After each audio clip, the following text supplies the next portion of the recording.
И покрај ветувањето на новата влада дека нови задолжувања нема да има, денес Министерството за финансии се задолжи со 30,4 милиони евра.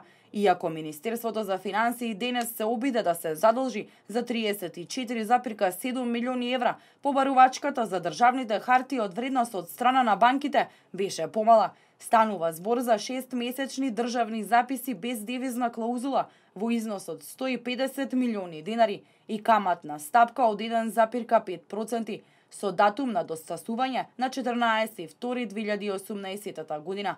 Потоа аукција на 12-месечни државни записи без девизна клаузула во износ од 200 милиони денари со каматна стапка од 1,85% и датум на достасување на 8.8.2018 година.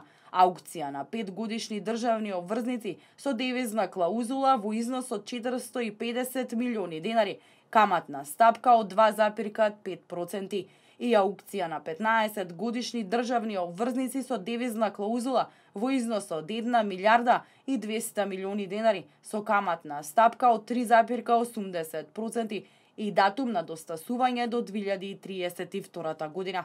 Токму помал интерес имаше за подолгорочните хартии од вредност, односно за 5-годишната и 15-годишната обврзница.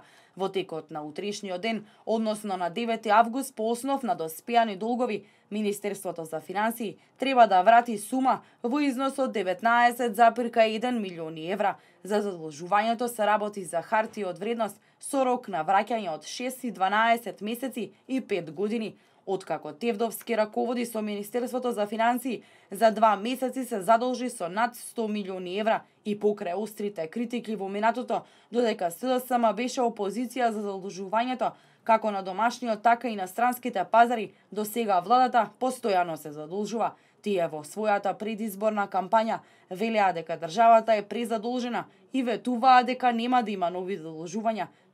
Токму и бројчаникот за износот на јавниот долг, на кој секој граѓанин може да види колкав е долгот на државата, од ден за ден постојано расте.